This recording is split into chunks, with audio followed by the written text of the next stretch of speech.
CAA football fans back again. We already started our CAA Insider series for the off season, and now I'm joined with one of our brand new head coaches. Tom Perkovich just got the brand new job at UAlbany. Coach, thank you for taking the time today. I know that you were announced as the head coach just a few months ago. How has the adjustment been in life in the capital region? As most people will say when they take a new job, right, it's just straight insanity.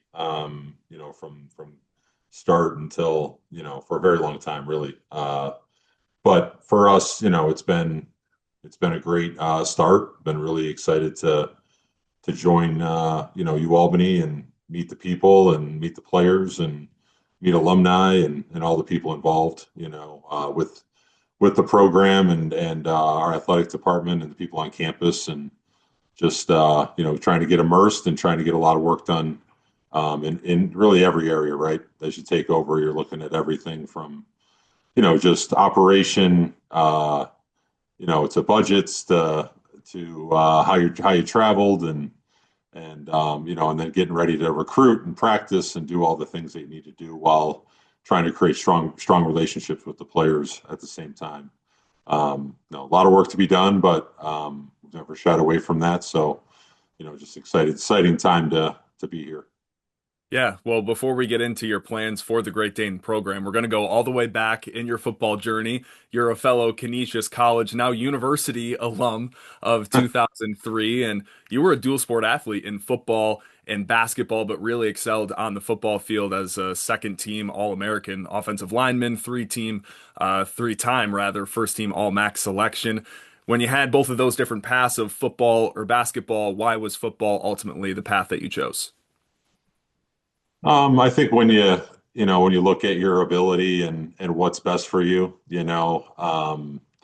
just thought, my first love was basketball, growing up when I was younger, and I was from a pretty small town. So being 6'5" is, everyone thinks you're gigantic and, thinks you're a basketball player and all that. And, had a nice career. But as I got older and started to play against other people around the area and with my skill set, and then I started to just love football more too. I had a great high school coach in Joe Shiflett, and I just began to love the sport more and thought my future was brighter in that area.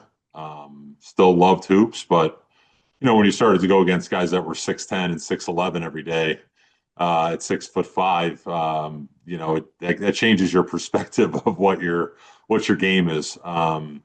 When you're at the Division I level. So I just felt that football was becoming my first, my love and what I wanted to do, and I thought that was my future, and I just fell head over heels for it. And even though I did play two there, but my priority was football. Even though I was a dual sport guy, it was just what ended up being what was best for me, and I have made it my career now. Yeah, and early on in your coaching career, you had stops at Holy Cross and Colgate, but the first real huge momentum swing, I think, for you to become a head coach now at UAlbany was your stop at Muhlenberg College. The growth and development during that time at a Division III school, when you look back, how pivotal was that experience? Yeah, Muhlenberg is was a great place. I was, extremely lucky to work for an outstanding head coach and Mike Donnelly. Who's really someone I look at and has helped shape my career. And um, he was just very detailed and had his way of doing things that he felt strongly about, which was maybe different than some other people, but he had a vision, and we were very consistent with that vision, which it wasn't like we changed and we adjusted, but the core values of what we did there, really kind of resonated with me, and was similar to what I had kind of done, in my career leading up with my high school coach. My college coach really fell in line with that and what I believed in. And he challenged you every day. Coach Donnelly really challenged you to be a better coach. To really learn how to teach and be a great teacher, mentor, all those things that you want to be as a coach. I wouldn't be where I am now without him and his guidance and the way that he pushed you on a daily basis to be the best version of yourself. We were lucky to have a lot of great players there too, and I was lucky to be at a place where my first 2 years of coaching, we won our conference and went to the national playoffs, and that was like straight just addiction to the profession. You win, you feel that success, and you see that the fruits of your labor and the hours you're putting in and the time that you're putting in really paying off. It just was like it was something that was just infectious, and I couldn't say enough about my time there. That's why I went back there after a couple of years, a year away.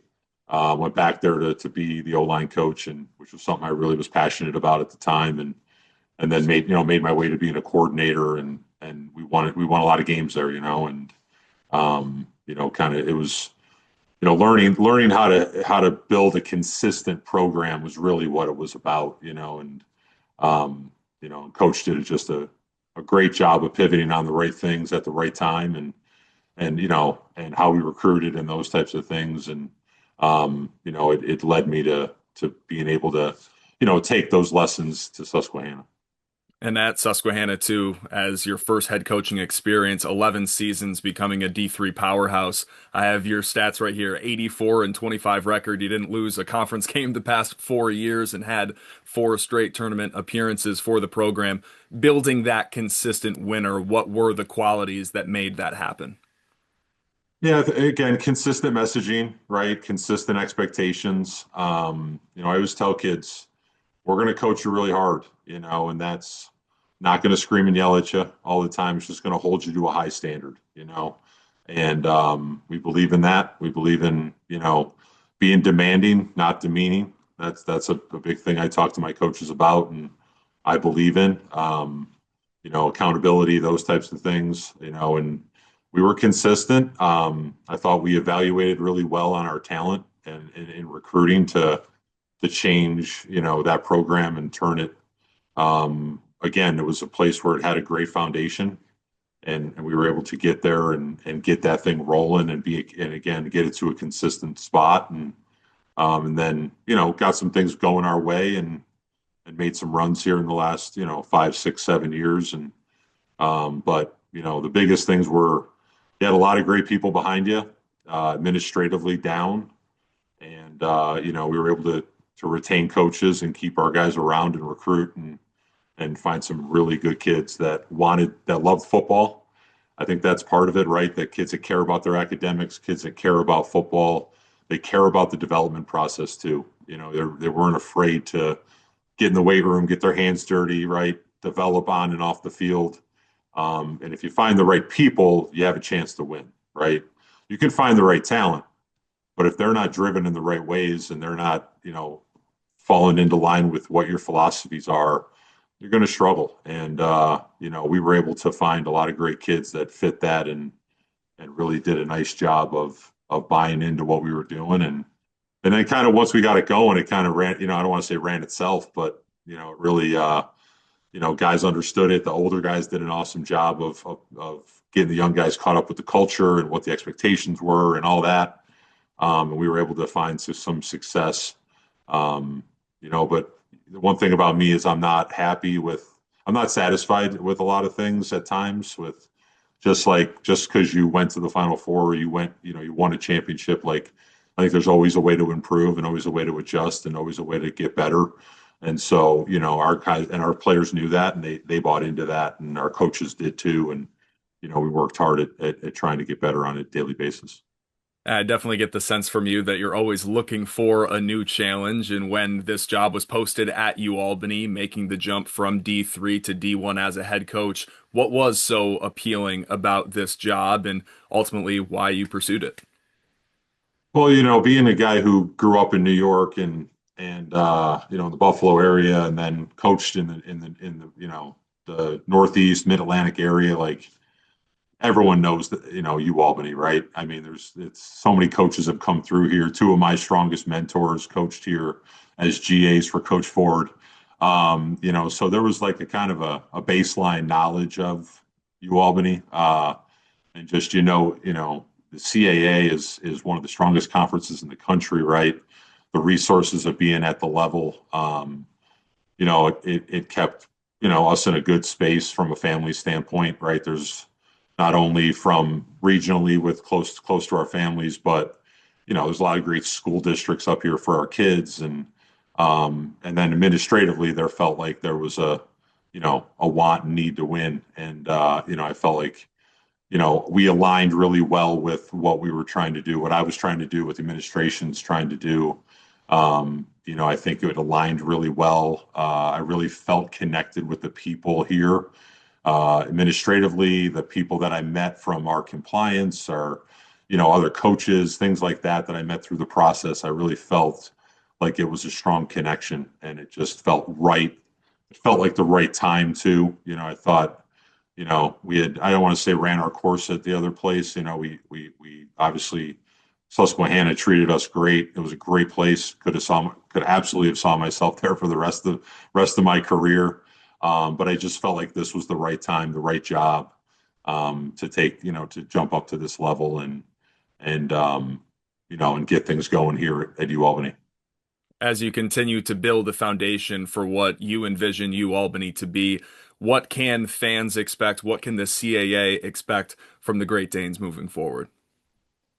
Yeah, I mean, we're going to pride ourselves on how we play, and we'll play fast, we'll play physical. Um, we're going to be ready for the big moments, ready for the big situations in the game. We'll get our guys ready for that. I think guys will understand that we'll be well coached and have a lot of depth to our game plans and the things that we're going to do. But the physicality will show for sure. That's going to be something that we will do. We're going to test people operationally in all three phases, and I think for us it's about growth right now, right? Just because we won at the last school doesn't mean we're going to win at this school, but we're hoping to bring those type of things and culture to it, to where we know how to win, we know how to get it done. We've got to work on a daily basis to get that done. But I'm excited about that opportunity. But we're taking a day by day process. Development with our guys. Spring practice starts today, so we're excited about that. Getting out there with the players for really the first time. Truly, as we get going through a practice and that type of stuff. So, but people will see a strong physical, well coached product. With spring practices starting today and under a first year head coach, what are you looking for in these practices from your group? Just attention to detail is probably the number one thing right now, right? Everyone's learning each other, right? We don't know them as well as they know us. We're getting to going on that of like truly how do we coach? What are we asking them to do? The operation of practice, right? Period to period of what is those expectations? You can talk about them, until you're blue in the face, but until you're out there doing it, I think that's when it really sinks in. And we're looking for guys that are really trying to listen and trying to understand the scheme, right? Because it's new for everyone, which is rare, right? Like when you obviously been there a few years, three-quarters of the roster, half the roster at least knows the plays, knows what you're asking them, knows the detail. When you're a new staff, we got to start from scratch, and we need to get as many reps as we can and really be detail oriented. And so I'm looking for great focus and guys being able to process what we've told them, what we've asked of them, and then go out there and be able to do it, and then continue to do it and do it better on every rep. Well, Coach, we appreciate you taking the time. Get out there on the field. Again, congratulations on this opportunity with UAlbany, and we look forward to seeing the Great Danes this upcoming season. Yeah, thanks for having me. Really appreciate it.